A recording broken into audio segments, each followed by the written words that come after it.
سر میخواهم بگذارن سنت پیامبر صلی الله علیه و سلم به همین شکل است. حضرت رسول الله صلی الله علیه و سلم تاکید میکند من کان له شعرا فلیکرمه، هر کس موی سر میگذارد باید او موی سر احترام کند، زیبا و آزاده گذارد. یک وقت من هیچ باورم نمی اومد که در تاجیکستان ما همین میمون بازی ها پیدا می شود. بعضی جوانا موهای سرشون مثل موی خروسواری، تاج خروسواری چخ کرده و در کوچه و بازارها می گشتن. حتی بعضی بشرماش با همون موی سر به مسجد هم می اومدن. کسی که موی سر میگذارد موی سر سنتی گذارید. تمام سر زدن در تاری سر 4 مو ماندن، پولو باکس میگن، خاک میگن، بلا میگن. این از سنت پیامبر نیست بچه ها. از برای خدا میمونی مرحمت بمانش تازه آزاده خوشروک، اما تو تقلیدی به غربی ها نکن.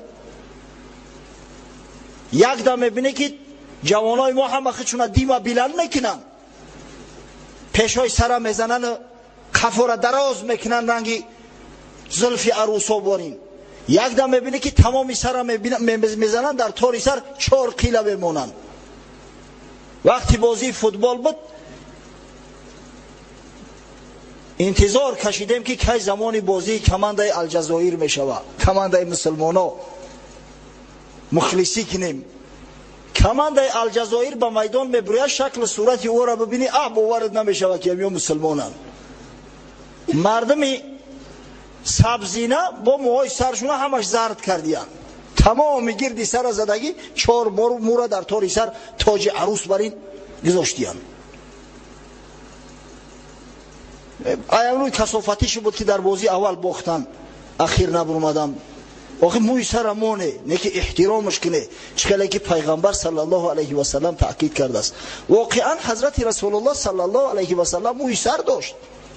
در احادیث صحیحه اومده است. در صحیح مسلم کان نبی صلی الله علیه و سلم یبلغ شعره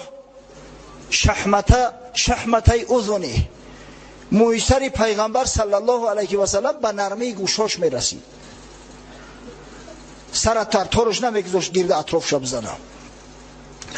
کان نبی صلی الله علیه و سلم یبلغ شعره منکبیه، پیغمبر خدا صلی الله علیه و سلم بعضا موش درازتر میشید تا به کتفاش میرسید، اما پیش سر نمیزد، پشت رنگ دیمه بلند بمانه، همه سر میگذاشت. حضرت فرق میکرد، از میانه موی سر شانه میکرد. کسی میکنه آش شوه حلال شوه، اما به قدری همون موی سر برسه. من کان له شعرا فلیکرم، هر کسی موی سر میگذاره بگذاره احترامش کنه، تازه و آزاده و خوشرو باشه. اگر کرده نمیتونه سرش بتراشه، خوشروک در سرش یک تاقیه یگان صلاحی بمانه، انشالله بسیار زیبا و آزاده. امروز مسلمانایی که اسلام آوردند ما را نواختن، مرتبه و منزلت ما را بالا کردن، با نام اجنبی و با نام اشغالگر غارتگر یاد می شوند. سبحان الله، قسم به خدا اگر این دین نمیشد ولی نمیدونم که با چی بلاها و آفتها را به سر ما می آوردن بعضی بلحوث ها. تاریخ همه ایران یا ببینه، همه ایرانی های زردشتی در عصر 3 میلادی، در ابتدای عصر 3 میلادی یک شخص پیدا شد با نام مونی، یک کتاب دارد ارژنگ، ولی بعضی همون زردشت آبها تعریفش میکنن، رسام خوب هم بدست.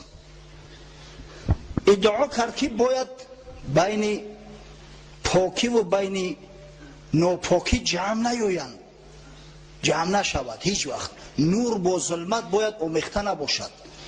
از این خاطر گفت که نکاح حرام است. اگر نکاح به این معنی نکاح ما نیست، اصلا آمیخته شدن مرد با زن حرام است. گفت مرد باید به زن نرسد، فرزند باید تولد نشود. همو عقیده همو ابله گرفتن. حتی یک چند مدت فرزند اردشیر بابکان اساسگذاری دولت ساسانیان او را وزیر خود تعیین کرده بوده، عقیدش انتشار یافت. اگه تصور کنه که اگر خدا نجات نمیداد این ملت در این سرزمین دیگه یا آدم باقی نمیموند. مرد بازن که آمیخته نشود کودک از کجا می آید؟ کودک ابری بهاریه که میبوره، کودک سبزه که بالای زمین میروید. الحمدلله خداوند عقل فراست داد، بعدا مردم عادی را بر ضد این مانی ابله خروج کردن. عاقبت الامر این بدبخت کشته شده، جان مردم از این خلاص خورد. در عصر 5 یک عصر قبل از تولد با سعادت جناب سرور عالم صلی الله علیه و سلم، یک مرد با نام مزدک آمد، ادعا کرد که تمام بایگری بین مردم، بین خلق خدا باید برابر تقسیم گردد. مال ثروت عمومی است، زن عمومی است. پادشاه ایران قباد پدر اینمی نوشیروان کسرا عقیدش قبول کرد. کار به حدی رسید که اوباشا میدر اومدن دیگه در خونه مردها زناشون صاحبی میکردن، مولاشون میزدن میگرفتن، همه دیگه لاش شیده بود. حتی در بعض متنهایی که از همون زمان باقی مانده است اومده است که مردم دیگه غیرت عمیت گم کردیان. مردم به حد بیناموس شدیان که در نزدشون میآیند مردای بیگانه به زناشون میرسن، به دختراشون میرسن، چشمشون هم بپره، پروایی ندارن. تصور کنه که همون آیین مزدکیه در اینجا پهن میشد. الحمدلله اسلام اومد، این دین زردشتی پلید از بین برد و ایلا با کی میدونه که چه حیله‌گرا و چه مکرها پیدا میشدند و چه زلزله ها میشه در این جامعه و در این مملکت. اما الحمدلله و المنه خداوند ما و شما را نواخت با وجود حبیبش محمد صلی الله علیه و سلم که واقعا رحمت عالمیان است و ما ارسلناک الا رحمتا للعالمین. اگه خودت تصور کنه که در همه حالت در این وضعیت پا به عرصه هستی گذاشتن محمد صلی الله علیه و سلم تا کدام درجه ضروری بود. ضرورت بعثت پیغمبری که تمام بنی بشر را نجات میدهد و همه را به موحدی دعوت میکند پخته رسیده بود. غیر از این 3 دینه که بیان کردیم در دنیا، همچنین دین بودایی بود. دین بودایی تخمین 2500 سال قبل از تولد حضرت عیسی علیه السلام پیدا شده است. اساسگزارش یک شاهزاده هندی بود. یک شاهزاده هندی از خانه پدرش خارج می شود، چند مدت در ابتدا عبادت خدا میکرد. بعدا متاسفانه آمد مردم خداش گفتن، گیتا ما گفتن یک شخص. و این دین بودایی تا به حال علما در تعجب هستند که آیا همیو به خدا باور داشته باشن یا نه. در انسیکلوپدیا بریتانیا اومده است، میگه تمام علمای حتی معاصر بعد این قدر تحقیقات ها حالی هم به یک خلاصه ناومدن که آیا همیو به موجودیت خدا باور دارن یا نه. دین بودایی از 2 حصه عبارت است. دین لمائیزم میگن که سردارش هم دلای لما است، تیبتی، و دویمش یک حرکتی که در ژاپن در کره او را قبول کردیان. در امریکا وقتی که ما بودیم یک عده از جمله‌ها به یک معبد بودایی ها بردن ما. یک نفرش آمد و همون نماینده بودایی های کره بود است. او طوری گپ زد، او بدبخت بر روح باور ندارن، نعوذ بالله، به خدا باور ندارن، به زنده گشتن بعد مرگ باور ندارن. عجیب کار ببینه که دینی که به خدا باور ندارد، جریانی که به خدا باور ندارد، تا حاضر عرض وجود میکنه، تا حاضر در دنیا هست، تا حاضر طرفدارا دارد. وقتی که شخص به خدا باور نکرد، به روح باور نکرد، از دستش همه کار چشمدار شدن ممکن است. آدمی که همه دنیا را همه چیز بدونه، فرقی بین او و بین اتئیستا چی است؟ اگر چنده که بودا بت پرستی نیست، اما آهسته آهسته آمد در همین سرزمین. ببینه بود و بودا در میان مسلمان ها هیچ تفاوت بینشون نیست، هر دوش یک معنی را میتن. همون بت پرست شدن، صورتی همون پادشاهشون همون شاهزاده را کلان میکنن، در نزدش سجده میکنن، سر میچکن، قهقرن قفا میوین، حقوق ندارن که با پشون سینی هم میکنن. در برابر این با دین هندویزم بود در هندوستان. دین هندویزم 330 میلیون خدا داشتی، نعوذ بالله. گاوم خدا است نزدی اونو، شاید خرم نزد خدا باشه، ماریکاب را برای ورد خدا های. هر چیزی که در نظرشون معقول میشید خداش میگفتن، با پگه اگر لازمش میشید میخوردنشو با یک خدای دیگه انتخاب میکردن. این جهالت، این نادانی. 330 میلیون حساب کردیم، 330 میلیون خداها داشتیم. نه اینکه هر یک قبیله یا هر یک قوم یا هر محله، هر خاندان صدها خدا داشت، هر یک خاندان دا صدها خدا بود. و جور و ظلم به حد رسانده بودن که مردم به طبقات مختلف تقسیم میکردن. بسیار جور و ظلم کلام بود، کسته ها بود. همین کسته شاید در هندوستان تا حاضر وجود داشته باشه. موافق دین هندویی تمام مردم به 4 کسته تقسیم میشدن. کسته از همه بالا کسته براهیمه، طبقه برحمن ها که یا مقدسن، یا را نعوذ بالله قریب خدا میگفتن، به حد خدایی برداشته بودن. کسته دیوم کسته شطری میگن، یعنی جنگاوران، سپاهیان. کسته سیم با نام ویش یاد کرده می شود. همه یعنی هنرمندان و کاسبان و دهقانان اینا در همی کسته بودن. و نهایت کسته از همه پست نفرت زده که نجیس می گفتن شو، نجاست شو می گفتن. یک کلمه عجیب است، اجور بود یا چیزی به همین مانم بود، به همون نام یاد شو میکنن، یعنی نجیس. میگن خداوند همه را خلق کرده، به همون لای پاهاش گرفت شوشت، همین قوم کلوله کرد گرفت مون. بنده های خدا را ببینه به چی چیزا تقسیم میکنن. این کسته آخران یا بیچاران حقوق مال و ثروت جمع کردن داشتن، حتی حقوق نداشتن که دستشون در بدن همون به رحمان برسونن، یا نجس حساب میخوردن. تا همین درجه را انسان پس زدگی بود.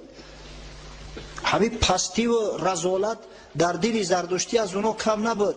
افسوس صد افسوس که وقت کم مونده است، امکان ندارم که من برای شما بیان کنم. اما من چندین بار قصه کردم که چی مردم عوام رو، بیچاره ها رو، اگر چند بعضش مال و ثروت داشتن نمیگذاشتن که معلومات عالی گیرن، نمیگذاشتن که در مدارس تحصیل کنن، دبیر شوند. همین جور و ظلم در همه جا بود. پس وقتی که خدای تعالی رحمت عالمیان محمد مصطفی صلی الله علیه و سلم را به کتاب آسمانی قرآن مجهز از برای نجات بنی بشر فرستاد، مردم نفسی تازه گرفتند، قامت مردم راست شد، مردم آرام شدند. وقتی که قانون حقوق بشر، قبل از این قانونهای حقوق بشر ما اعلامیه حقوق بشر داریم، سال 1948 در نظر دارم، سازمان ملل متحد قبول کرده است، فخر میکنیم. اعلامیه حقوق بشر 1432 سال قبل از این از جانب پروردگار اعلان شد. یا ایها الناس انا خلقناکم ذکرا و انثی. ای مردم، ما شما را مرد زن خلق کردیم. یا ایها الناس انا خلقناکم من نفس واحده. ای مردم، ما شما را از یک آدم به دنیا آوردگیم. و جعلناکم شعوبا و قبائل لتعارفوا. ما شما را به قوم و ملت ها به او خاطر تقسیم کردیم، زبان های مختلف برای آن به شما دادیم تا اینکه همدیگر را بشناسید و خدا را بشناسید و با همدیگر در خیر احسان و در عبادت خدا مسابقات داشته باشید. ان اکرمکم عند الله اتقاکم. به درسته که مکرم ترین شما، عزیزترین شما، با حرمت با احترام ترین شما نزد پروردگار متقیای شما هست. کسی نسبت کسی فضل ندارد مگر به تقوا. انا اعلامیه آزادی و حقوق بشر. که از جانب پروردگار انتشار یافت و انتشار دهنده آن رحمت عالمیان محمد مصطفی صلی الله علیه و سلم است. پس می شود که این انسان این شخصیت بزرگ دوست نداری. سبحان الله. مرگ کسی که این شخصی بزرگ دوست نمی‌دارد.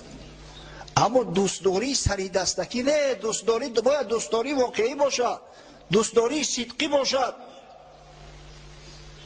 باور کنید قسم به خدا اکثری ما و شما، اکثریت کل ما و شما جان ما او طرف استاد، مال و ثروت من از محمد صلی الله علیه و سلم بیشتر دوست می‌داریم.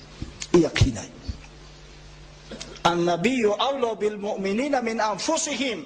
خداوند در قرآن میفرماید محمد صلی الله علیه و سلم برای مسلمانان از جانهاشو عزیزتر است. کجای جان کجا میره؟ وظیفه و منصب اون از محمد دوستتر می‌داریم، مال و ثروت اون از محمد دوستتر می‌داریم، خانه و در و ماشین اون از محمد صلی الله علیه و سلم دوستتر می‌داریم. این امروز احوالی ما. عمر فاروق رضی الله عنه بار در نزد حضرت صلی الله علیه و سلم نشسته بود. راوی حدیث عبدالله ابن هشام روایت میکند که حتی دست مبارک رسول الله صلی الله علیه و سلم به دست گرفته بود. از فرط محبت گفت یا رسول الله لانت احب الی من کل شیء الا نفسی. ای حبیب خدا، ترا گفت از تمام اشیا بیشتر دوست می‌دارم، از همه چیز مگر از جانم. شاید همین جانم برام عزیزتر باشد. دیگر از زن فرزند، از پدر مادر، از خانه و در، از تمام دنیا تو برای من عزیزتر هستی. حضرت در جواب فرمود لا والذی نفسی بیده حتی اکون احب الیک من نفسک. یا عمر گفت قسم به خدایی که جان من در قبضه قدرت اوست، تا زمانی که مرا از جانت بیشتر دوست نداری ایمانت کامل نیست.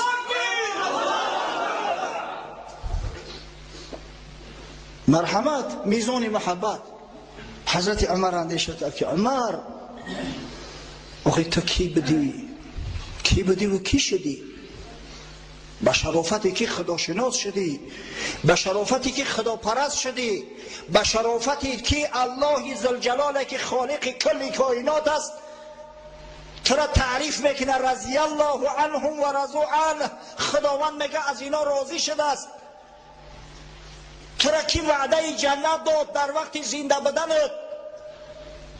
و اگر محمد که نمیشید مثل من عمرها در نیم جزیره عربستان 10,000 بدن، در دنیا میلیون ها.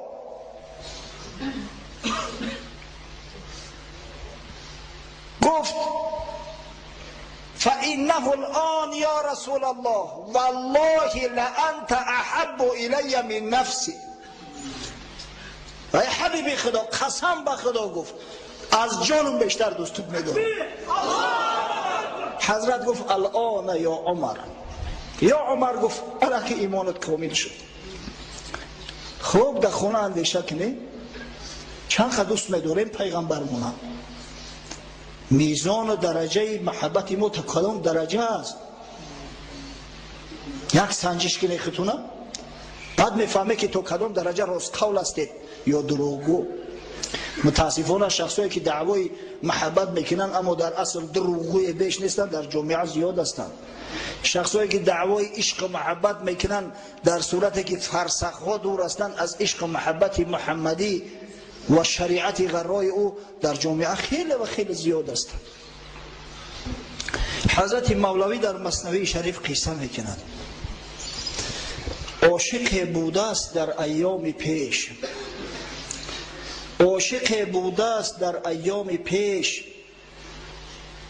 پاسدار عهد اندر عهد خیش. گفت روز یاری او کم شب بیا، که بپختم بحری تو من لوبیا. یک عاشق بود از زمانهای پیش، یک معشوقه هم داشت است. یک روز معشوقه پیغامش میده که شو بیا، میگه برای تر طعام آماده کردگیم. در خلوت هر دو ما میشینیم چقچق میکنیم، صحبت میکنیم، وصال میرانیم. در فلان حجره نشین تا نیمه شب، تا بیایم نیمه شب من بی طلب. بدرا گفت فلان حجره در منتظر من شو، همین نیمی شب کشید انشالله من خودم بیام به دعوت. اندران حجره نشستان سوگوار، بر امید وعده آن یار غار. در حجره شیشت عاشق، عاشقی سری دستکی بدست، عاشقی شهوت نباشه، عاشقی حقیقی را خواب میبرد. ترمک سرش اما خوابش بود. بعد نصف اللیل آمد یاری او، صادق الوعد آن مه و دلداری او. عاشق خود را فتاده خفته دید، اندک از آستین او درید. گردکان چندشان در جیب کرد، که تو طفلی گیر این می باز نرد. نیمی شب که معشوقش آمد که عاشق مستی خواه، لبی آستینش اندک در آمد. کودککا را دیده که بازی کردن، لوای آستینشو میداره، لوای دامنشو میداره. در کیسهش دسته چهارمغزه که دیگر را پیش کرد. مقصد تو چهارمغز بازی که تو چون میکنی طوری کودکی، ترا چی و دعوای عشق عاشقی چی؟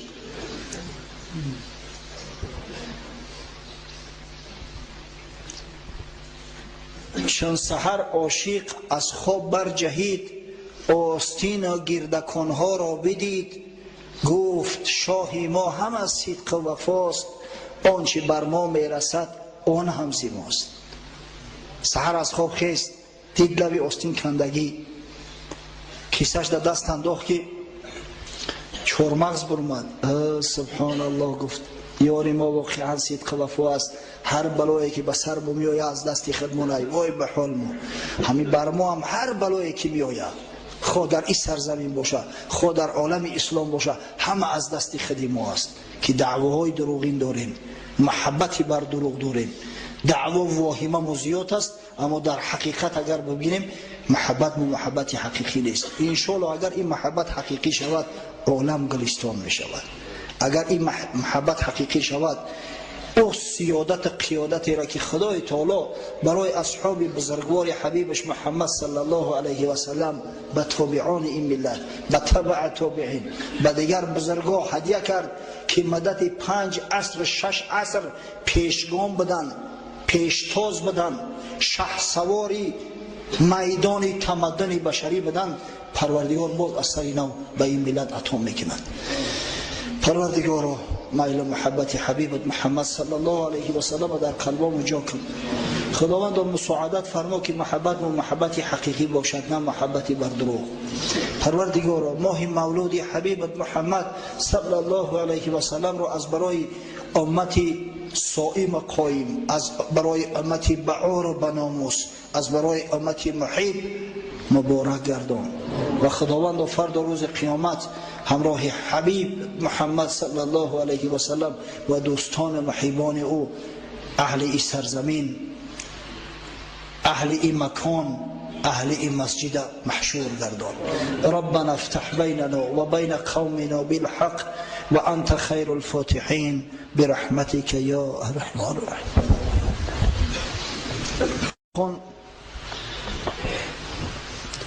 خواهش کرده است که در حقش دعا کنیم، خداوند سعادت دارین نصیب و روزیش گرداند. در حق حاجی عابدخان برادر که فرزند خود خاندار کرده ایستاده است دعا میکنیم که خداوند از دامان فرزندش فرزندان صالح نوری چشم، خادمان دین مبین اسلام، عالمان به عمل متولد گرداند. در حق یک عیده برادرها که چند طفل را از برای طبابت به خارج می بردند دعا میکنیم که خداوند به او طفلا شفای کامل و عاجل عطا فرماید، تا اینکه هر چیز تیزتر و زودتر به نزد پدر و مادر خیش بازگشت داشته باشند. و پروردگار تمام بیمارای مسلمان، خواه کلام باشند، خواه خورد، خواه مرد باشند، خواه زن، خداوند شفای کامل و عاجل عنایت فرما. در حق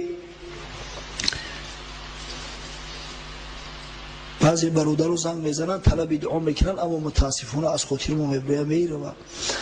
در حق دامل و احکام دین، در حق برادرشون محمد جان در حق دوستا و محباشون، خصوصا یک برادر حاجی بسیار محب است، التماس کرده است که در حقم دعا کنن. دعا میکنیم که خداوند جمیع مراد و مقصوداشون حاصل گردانه.